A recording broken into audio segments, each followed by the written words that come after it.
Nos reunimos por segundo día consecutivo para seguir reflexionando sobre un tema que cada momento se va tornando más interesante. Van saliendo lo que desde ayer estamos diciendo, nuevas aristas, nuevos elementos para pensar una realidad contextual, para pensar qué podemos hacer como estudiantes, jóvenes sobre todo, porque desde ayer estamos pensando que nuestras jornadas no solo estamos analizando el tema de mujeres, sino conectando con los jóvenes. ¿Por qué? Porque una vez que nuestros sueños, nuestras ilusiones, pero también porque la universidad desde el tema de internacionalización nos vende la necesidad de aprender inglés, la necesidad de hacer ejercicios de internacionalización, de irnos a otro país a estudiar, de hacer las maestrías, los doctorados. Quiere decir hoy que la globalización, enmarcada también en el contexto juvenil, es importante porque muchos de nosotros y de nosotras hemos querido ir a formarnos fuera, ir a vivir fuera. Creemos que nuestras expectativas vitales están en el extranjero y por lo tanto yo creo que sí es importante que como jóvenes empecemos a pensar. Luego también lo queremos pensar porque ustedes están ahora haciendo una carrera, ¿no? Pero luego ya tenemos mucho más jóvenes migrantes llegando a nuestros países, ¿sí? Vemos entonces que en las aulas de clases ya están con compañeros sí mexicanos, sí chilenos, sí brasileños, es decir, hemos empezado un nuevo ejercicio de vecindad que para ustedes los jóvenes y las jóvenes es mucho más sencillo el tema de integración. Quiere decir que también el mensaje juvenil es importante para que nos enseñen a los adultos y a las adultas, ¿verdad?, a vivir en una mejor vecindad. Entonces, bienvenidos, bienvenidas en la mañana de hoy. En la mañana de hoy vamos a tener 4 conferencias e invitamos a nuestras conferencistas, ¿verdad?, a acompañarnos. Y vamos a trabajar sobre todo desde una serie de preguntas y es, ¿qué haríamos nosotros o cómo estamos pensando abordar la investigación en migración? Quiere decir, si yo quiero hacer un trabajo de fin de grado y quisiera trabajar sobre un tema de migración, emprendimiento, inmigración, cómo hacer ejercicios en trabajo social de intervención con migrantes. ¿Qué pasa? Ayer hablábamos de las condiciones psicosociales que las personas tienen para migrar y cuáles son algunos elementos. ¿Cómo pensar realmente quién es migrante? Porque vamos a analizar migrantes, es una multiplicidad. Es decir, ¿por qué meter en un colectivo a los migrantes y las migrantes si cada uno de nosotros circula por el mundo con ejercicios de manera diferentes, deseos diferentes, motivos diferentes? Es decir, hay tantos migrantes como personas viajando por el mundo. Entonces, y no todos, y ayer lo analizábamos y nos quedó bien claro, no todos tenemos la misma condición cuando migramos. No es lo mismo migrar con unos papeles en regla, con llevar un grado, no es lo mismo migrar sin papeles, no es lo mismo, ¿verdad? Ser entonces, yo vuelvo y me sonrío cuando nosotros decimos somos investigadores transnacionales. Sí, a mí me ha impactado, ¿no? Porque nos gusta decir somos investigadores transnacionales, ¿verdad? Porque tenemos una sencillez para decirlo y una facilidad para decirlo. Migramos con visas de trabajo, ¿verdad? Migramos con un contrato laboral. Así es muy sencillo entrar a un país y establecerse desde un conocimiento y desde un estatus, ¿verdad? Y entonces ya no soy migrante, sino soy investigador o investigadora transnacional. Y eso también tiene que ser revisado. Bueno, en la mañana de hoy vamos a tener 4 conferencias y es cómo metodológicamente, cómo pensamos, desde qué marcos teóricos. Yo cuando voy a hacer un trabajo que me manda mi profesor, que me manda o el de grado, o como investigadores e investigadoras, hacia dónde voy yo a buscar marcos teóricos, referencias teóricas frente al tema. Entonces, nuestra primera conferencia se llama Metodologías y Práctica de la Investigación para el Análisis de la Migración Sur-Sur. Y los que hoy nos acompañan y se integran a la jornada, la visión es cómo analizamos la migración que está intrarregional, es decir, cómo nos estamos viendo nosotros cuando tenemos venezolanos y venezolanas, pero nosotros los colombianos nos vamos para Chile, ¿verdad? Cómo en esa migración intrarregional, ¿cómo pensarlo? No es lo mismo irnos para España, para Europa, para Estados Unidos, que irnos para Ecuador, para Perú, para Chile. Por lo tanto, nos acompaña la doctora Herminia en esta conferencia. Luego tendremos la segunda conferencia, que es cómo hay un estado del arte en los estudios sobre género y migración en Colombia, es decir, qué hemos hecho hasta ahora, más o menos un rastreo frente al tema. La doctora Adriana la hemos colocado en esa tesitura, de cómo están los estudios. El tercer momento, la tercera, vamos a tener la conferencia sobre las aproximaciones al análisis etnográfico en los procesos de migración. Vamos a tener la conferencia sobre migración y sus aportes sociales y culturales. Ayer veíamos, y entonces un poco para entender la jornada, ayer veíamos que teníamos unos problemas que hemos abordado en el contexto, la realidad de lo que está pasando en nuestras fronteras, tanto en las fronteras por el lado de Maicao, lo analizábamos ayer, como por el lado de Cúcuta, analizábamos también lo que está pasando en las fronteras brasileñas, pero hoy queremos decir, mire, tenemos algunos elementos para analizarlo y aquí está, aquí tenemos unas herramientas para abordar el tema. Para ello inicia la conferencia la doctora Herminia González y hoy nos acompaña y le damos la bienvenida a la doctora Mar Gallego, directora del Centro de Migraciones de la Universidad de España. Bienvenida, llegó anoche desde Chicago y hoy va a estar con nosotros. La doctora Mar Gallego, y voy a leer su currículo para después analizar. La doctora Mar Gallego Durán es profesora titular de literatura norteamericana y afroamericana en la Universidad de Huelva, donde trabaja desde 1996. Actualmente dirige el Centro de Investigación en Migraciones y fue directora del programa de doctorado Género, Identidad y Ciudadanía y Estudios Interdisciplinares de Género y del máster oficial asociado a ese programa de doctorado, directora de estudio de posgrado de esa universidad.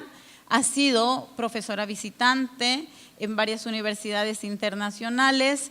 Sus principales áreas de investigación son la migración desde una perspectiva de género, la diáspora africana, la literatura étnica de Estados Unidos, con especial atención a la literatura afroamericana. La doctora Gallego ha impartido conferencias y ha participado en cursos relativos a esta temática, así como ha publicado extensamente en estos campos y ha dirigido diversos trabajos e investigación. Iniciamos el día de hoy con la conferencia Metodologías y Prácticas de Investigación para el Análisis de la Migración Sur-Sur, que será impartida por la doctora Herminia González Torralbo, investigadora de la Universidad Central de Chile. Mientras ella hace una pausa, yo voy a hacer Estamos en el proceso desde ayer recogiendo las preguntas, por lo tanto, en la medida en que vayan saliendo preguntas, ¿verdad?, las vamos a ir anotando personalmente, las tengo aquí, porque hoy al final de la mañana vamos a tener en la medida unos 40 minutos para todo un ejercicio de preguntas. ¿Qué queremos con este ejercicio? Que sea concentrado en tener todas las expertas y al doctor Gerardo, que también nos acompaña, para que realmente frente a todo este panel de expertos nos puedan ayudar, ¿verdad?, a dar respuesta a nuestros interrogantes. Entonces voy a recibir en el transcurso de la mañana las preguntas por escrito. Adelante, doctora Hermínia.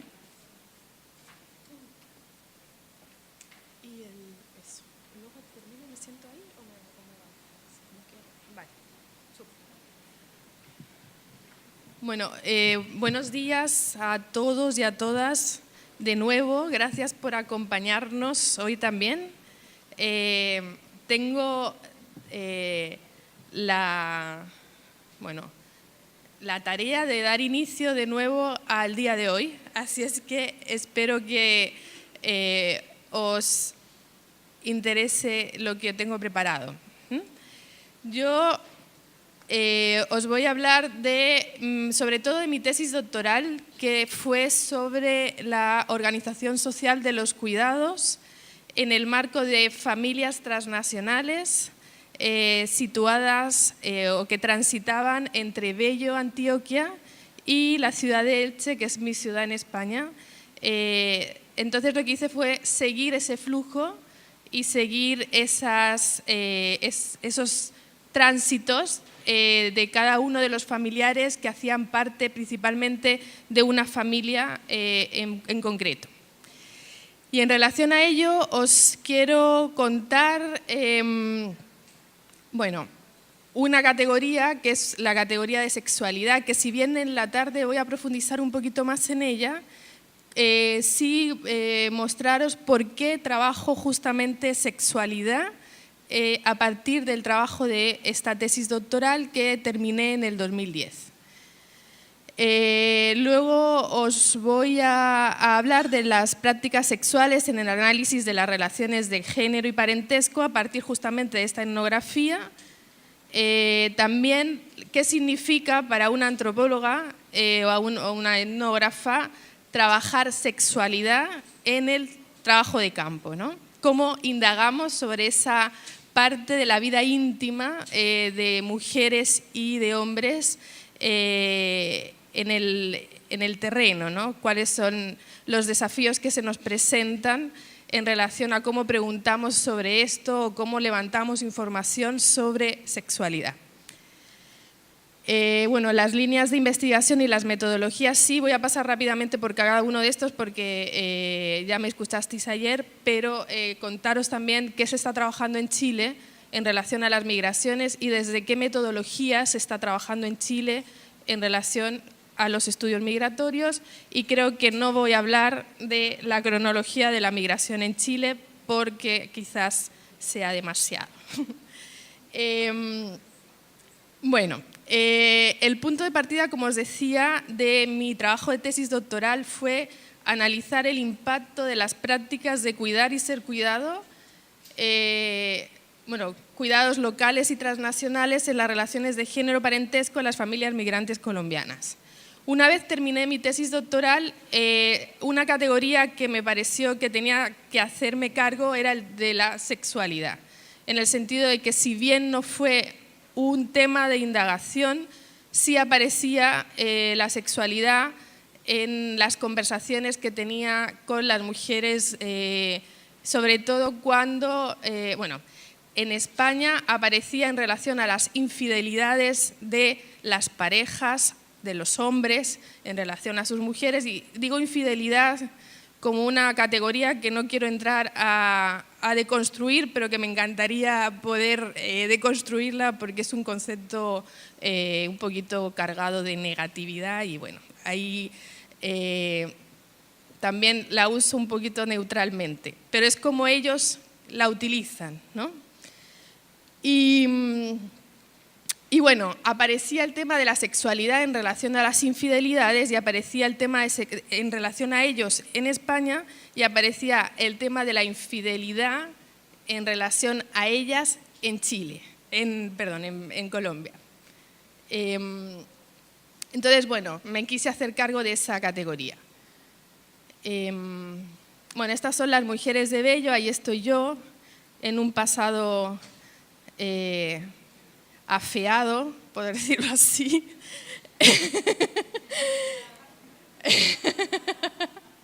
O sea, lo que quería era un poco traerlas a ellas, porque en el fondo fue con ellas con las que trabajé, con ellas fue con las que viví en Bello.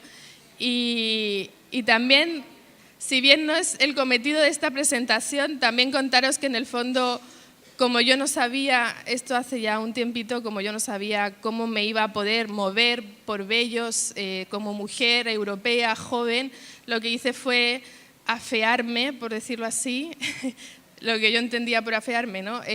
Cortarme el pelo, tal. Como una manera, trataba de pasar desapercibida, porque no quería depender de nadie en el trabajo de campo. Es decir, yo me quería mover, quería ir a los lugares donde tenía que ir y no quería depender de nadie. Entonces, bueno, esa fue la estrategia. Luego me fui mejorando en el camino. Lo prometo. Bueno, entonces hice una etnografía multisituada. Bueno, yo soy antropóloga feminista, por lo tanto estoy hablando desde un lugar, bueno, que es ese, ¿no? Entonces también para que entendáis o podáis justamente como acompañarme en este tránsito de esta presentación desde los lugares de reflexión, desde donde yo también me sitúo, desde la militancia, etc. Bueno, entonces esto fue una etnografía multisituada que en el fondo lo que hice fue vivir con una familia migrante en Elche durante un mes. Les alquilé una habitación, me fui a vivir con ellas, una familia que era de Bello, y cuando, o sea, una familia nuclear, padre, madre y 3 hijos, y cuando Amanda quiso visitar a su madre en Bello, viajé con ellas. O sea, hice el viaje con ellas y me quedé también a vivir con ellos en Bello. En el primer momento estuve 6 meses en el hogar de la familia de Amanda, viendo cómo gestionaban sus vínculos, viendo cómo se mantenía el contacto desde Bello con su pareja que había quedado en España, con sus otros hijos, es decir, cómo se sostenía la vida transnacional y de alguna manera era testigo de ese sostenimiento de la vida transnacional, en tanto en España, en Elche, fui parte de esa familia y en Bello también fui parte de esa familia. El ser parte de esa familia implicó un trabajo de construir relaciones de confianza que no sé si me da tiempo a contarlas, pero si hay alguna pregunta luego os puedo ir relatando un poquito cuáles fueron las condiciones previas para que una familia migrante quisiera tener a alguien en su casa, ¿no? Además de anécdotas y un montón de circunstancias. Bueno, el caso es que esto me permitió como reconstruir este universo familiar. Una vez termino, bueno, hago esta tesis, que evidentemente ocupa 4 o 5 años de mi vida, si no más, y me doy cuenta que en las entrevistas el tema de la sexualidad aparecía.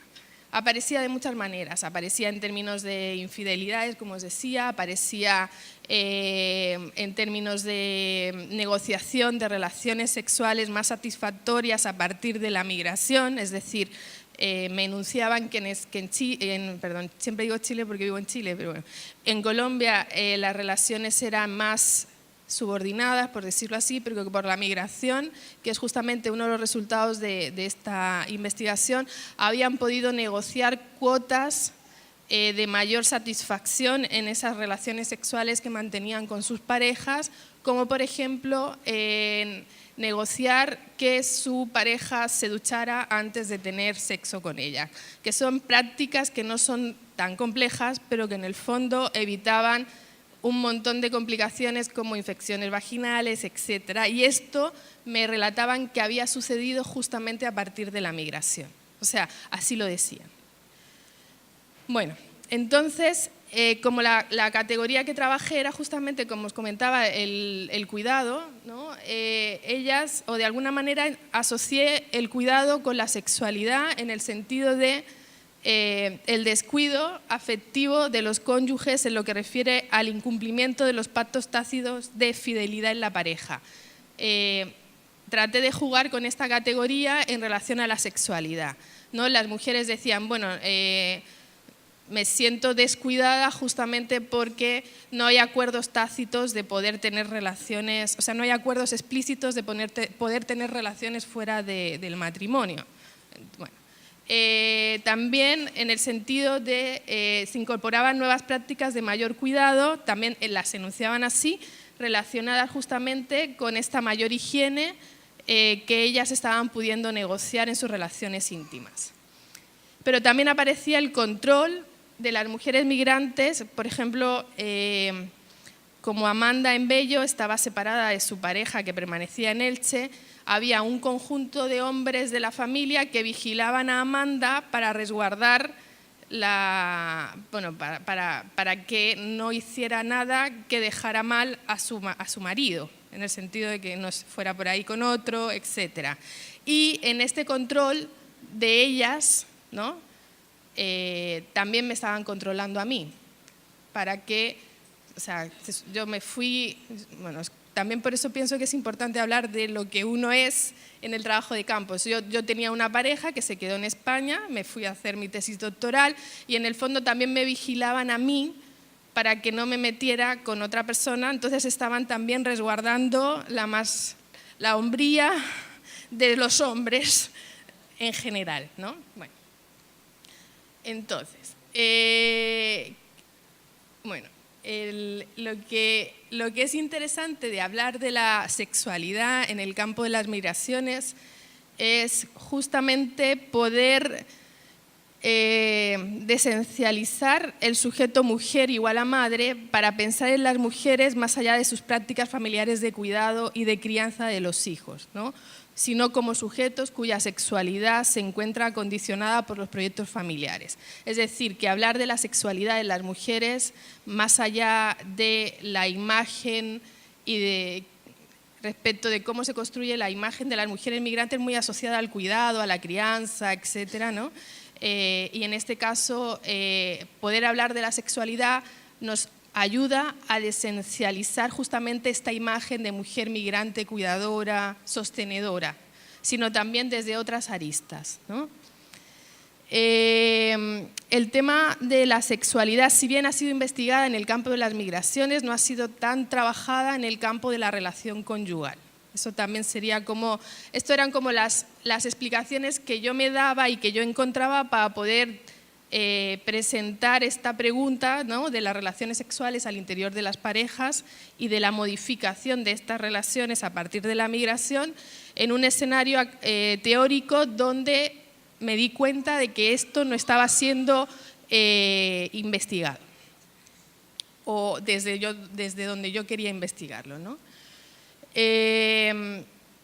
También, ¿no?, este acercamiento etnográfico a la sexualidad lo que hace es poder adentrarnos en estas dimensiones más íntimas de la vida privada y que además son dimensiones que me pregunto yo por qué somos las mujeres las que las trabajamos más, ¿no? Porque para los hombres investigadores creo que es más difícil acceder a este tipo de preguntas, a este tipo de relatos, ¿no?, que para nosotras, ¿no?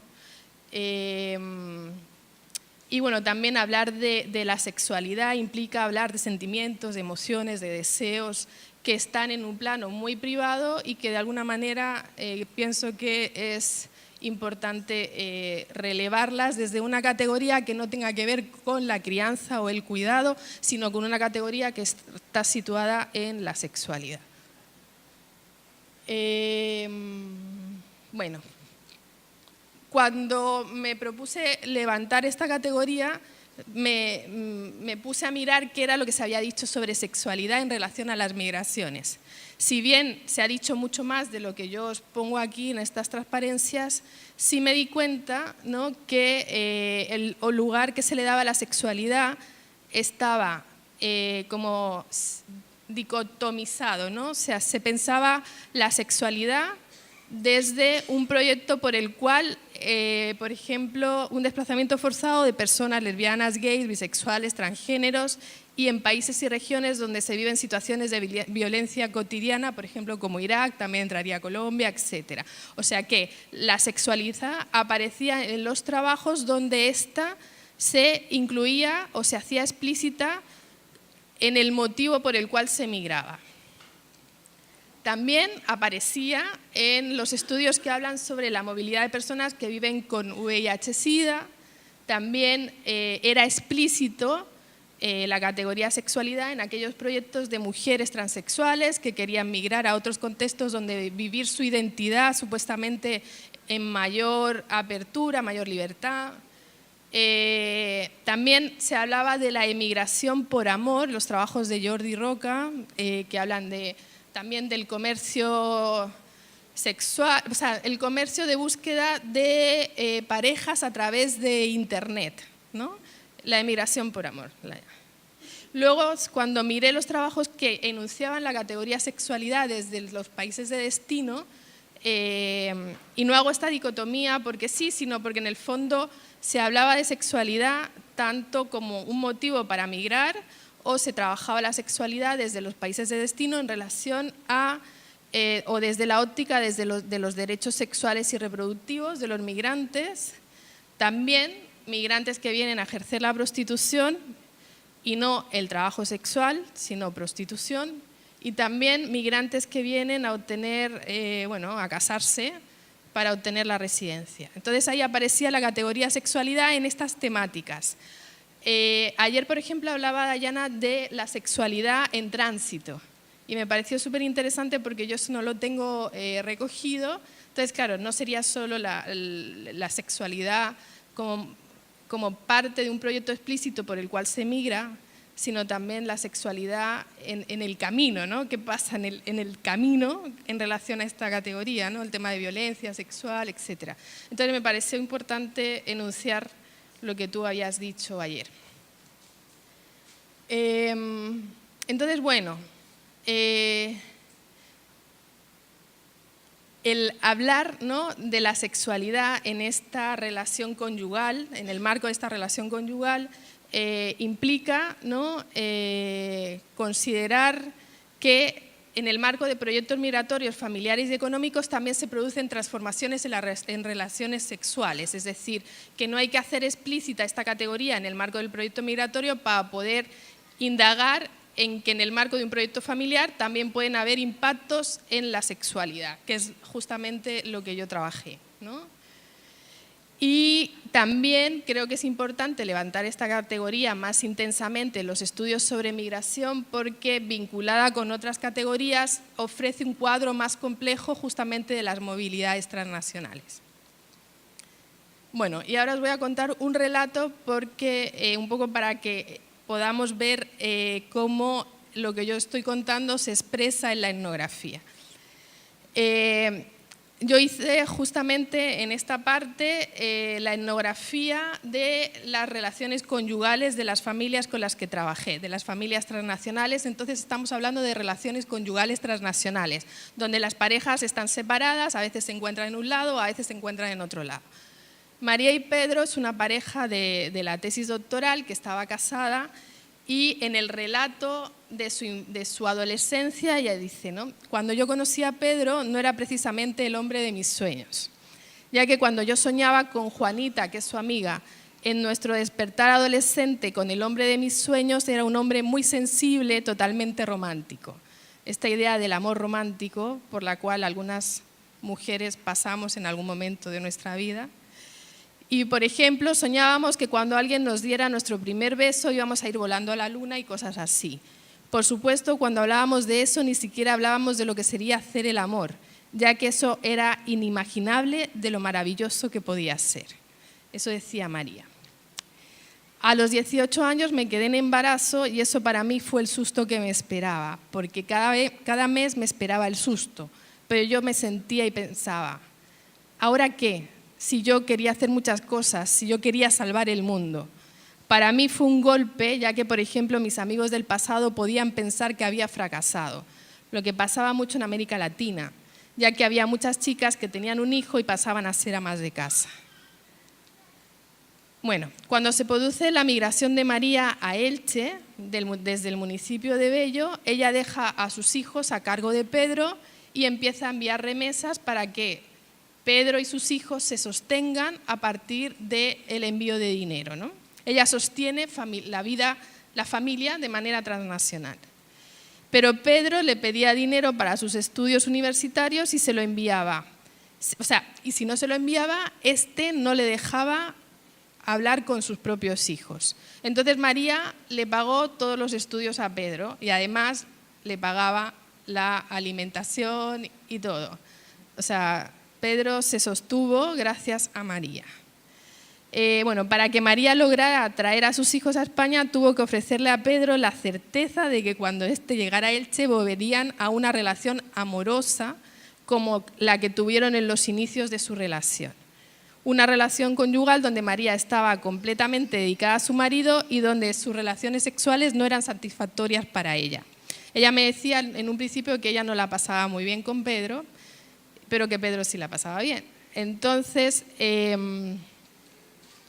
lo que ella hizo fue negociar desde esta categoría de la sexualidad. Es decir, bueno, cuando vengas, todo va a ser como antes.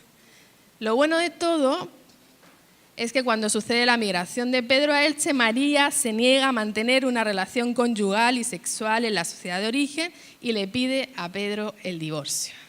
Entonces, lo que os cuento justamente con este relato y con muchos otros que también tengo en la tesis recogido, es que justamente las mujeres van adquiriendo cuotas de mayor negociación a partir justamente de esta categoría, que si bien es mucho más explícita en los proyectos donde se enuncia, bueno, migro para vivir mi identidad sexual, transexual, creo que es importante también poder indagar en esta categoría que aparece un poco más escondida en proyectos que, si bien son familiares o familiares económicos, también está operando en la movilidad y en las mujeres, ¿no? Y voy avanzando para ir cerrando. Iván nos dice, en este momento en que la antropología redescubre el sexo, necesitamos considerar dos cuestiones. ¿Quién será encargado de observar? ¿Quién va a observar esta categoría, ¿no? ¿Cómo? ¿Y qué es lo que seremos capaces de observar? ¿Cómo lo vamos a hacer? Como es una categoría tan situada en el ámbito de lo privado, entonces, ¿cómo nos acercamos a esta sexualidad? ¿Cómo la levantamos? Entonces nos dice, tenemos que ser explícitos acerca de nuestros modelos teóricos, cuidarnos de su historia y conscientes de nuestra práctica. Y un relato, una nota que tiene Nieto y que me parece también importante, porque en el fondo cuando una está trabajando el tema de la sexualidad, también es una investigadora sexualizada, sobre todo esa categoría, en general somos investigadoras cuyas categorías nos atraviesan de muchas maneras, ¿no? El género, la edad, la nacionalidad, pero también la sexualidad está atravesándonos y también es parte de cómo se nos interpreta en el trabajo de campo y en nuestra interacción con los otros, ¿no? Entonces, Nieto nos dice, una cosa es lo que se dice y otra cosa es lo que se hace cuando justamente trabajamos específicamente esta categoría en el trabajo de campo y en la etnografía. Es difícilmente asumible que se practique sin brecha alguna la abstinencia sexual en la acción de campo. Generalmente el profesional de la antropología, cuando se desplaza a ejercitar sus prácticas de campo, está en la veintena o en la treintena, ¿sí? Que fue también mi caso. Edad particularmente activa desde el punto de vista sexual. ¿Qué sucede? El trabajo de campo hace del antropólogo santo varón y reconvierte a las antropólogas en Santa Águeda, que, como se sabe por la leyenda, prefirió optar por la amputación de los pechos al trato carnal de los desalmados solicitantes. Habrá de todo, abstinencia de la práctica sexual y silencio de la sexualidad en la práctica textual. Es decir, que en el marco de la antropología feminista muchas mujeres enuncian y han hecho explícito cómo han trabajado justamente esta categoría en relación a sus investigaciones. Unas mujeres cuentan que para poder acceder a la información que está en el marco de las prácticas sexuales también implica poder hablar de tus propias prácticas sexuales también en el terreno, ¿no? Y cómo tu acercamiento al sujeto, o a los hombres y mujeres que uno estudia, también te permite acceder a un determinado tipo de información y llegar a esa información, o cómo se llega a esa información, hay que poder contarlo. Bueno, por lo menos eso es lo que yo pienso, ¿no? Poder decir cómo llegamos a la información a la que llegamos, ¿no? Y esto, por ejemplo, lo menciono porque hay un trabajo de Peter Waite, que él trabajó, un antropólogo reconocido, muy importante, que trabaja género, raza. Él dice en un texto que para él tener una pareja colombiana en cada terreno que hizo trabajo de campo le permitió tener una identidad confortable que le ayudó a acceder a determinada información, justamente porque él no se veía como como ya tenía pareja, la gente se relajaba porque no se veía amenazada en cuanto a que él pudiera quitarle la pareja a algún colombiano o colombiana. ¿Más o menos me explico? Vale. Pero él se permitió escribir esto, ¿no? Y entonces la pregunta es, ¿y por qué nosotras no nos podemos permitir hablar de cómo manejamos la sexualidad cuando hacemos, o nuestra sexualidad cuando hacemos el trabajo de campo, ¿no? ¿Cómo la manejamos, o sea, cómo construimos los relatos respecto de nuestra sexualidad, cómo nos manejamos ahí, ¿no? Yo creo que eso es importante decirlo, más si estamos trabajando una categoría como la sexualidad o si estamos hablando de la sexualidad de los otros, ¿no? Bueno, eso sería como la idea, así como para cerrar, es que es importante hablar de forma clara y abierta de la práctica del etnógrafo, de su forma de interactuar con los demás, sobre todo si esto facilita el acceso a la información sobre la vida íntima de las personas estudiadas, más si cabe si el hecho de tener relaciones íntimas con personas autóctonas facilita el acceso a determinada información. Esto por un lado, ¿sí? Y ahora os quería, para terminar, contar un poquito las investigaciones. ¿Me da tiempo, Noemí? ¿Sí? Vale. Esto sería una línea de investigación que tiene que ver con mi tesis doctoral y que en Chile la sexualidad no se ha trabajado apenas. O sea, es algo que estamos tratando como de instalar como una pregunta de investigación que aborde esta categoría. Pero si miramos las líneas de investigación que se han trabajado en Chile y cómo han sido trabajadas, podemos ver que hay una línea que habla de la incorporación laboral de migrantes y la creación de economías étnicas. Esto sería una línea de investigación consolidada en Chile, ¿no? Ahí las investigaciones están situadas generalmente en proyectos financiados por el Ministerio de Educación. Uno concursa a estos proyectos y te financian por unos años tu propuesta de investigación con unos recursos, con un equipo investigador. Estos trabajos hablan de, por ejemplo, las relaciones o la migración china en Chile. Está levantándose también este interés porque hay mucha migración china en Chile. También hay trabajos relacionados con el comercio migrante,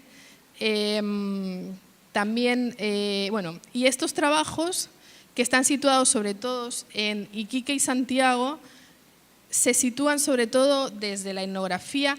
Lo que es curioso es que los sociólogos, los geógrafos, los antropólogos están trabajando las migraciones desde la etnografía. La etnografía aparece en casi todos los trabajos de investigación, ¿no? Aquí hay entrevistas cualitativas y también hay mucho registro fotográfico, ¿no? Hay mucha fotografía para plasmar el fenómeno migratorio en el país. Luego también otra línea de investigación tiene que ver con educación y salud desde una perspectiva intercultural. Hubo una noticia en Chile sobre población haitiana y se llamaba Parir en Negro, por la cantidad de mujeres migrantes haitianas que están teniendo hijos en Chile. Entonces también los medios de comunicación están señalando un poquito el tema de, bueno, con estereotipos, ¿no?, que las mujeres vienen a parir a Chile, las mujeres haitianas. Y aquí también, bueno, tenemos investigaciones situadas en estos proyectos de investigación que tienen que ver con salud mental, con el trabajo en las escuelas, ¿no?, la educación intercultural, y también desde la etnografía, desde entrevistas cualitativas y sobre todo desde focus group con estudiantes migrantes que están insertos en el sistema educativo. Otra línea, que es la que me representa 100% a mí, es género y migración, y desde esta línea se está trabajando el tema de los cuidados. Aquí ya vemos un equipo de investigadoras, estoy más o menos recogiendo casi el universo de investigadores que trabajan en el país. Menara Guizardi, estoy yo, está Olaya Grau, está Sofía Larrazábal, y estamos trabajando el tema de, el tema también de cómo se reproduce la violencia de género en zona de frontera, en el caso de Chile con Bolivia y Chile con Perú. Y un proyecto del cual soy responsable, que es el tema de la feminización del envejecimiento. Sabéis que el tema de la vejez es un tema punta en relación a muchos países, y estoy tratando de trabajar el tema de migración, género y vejez.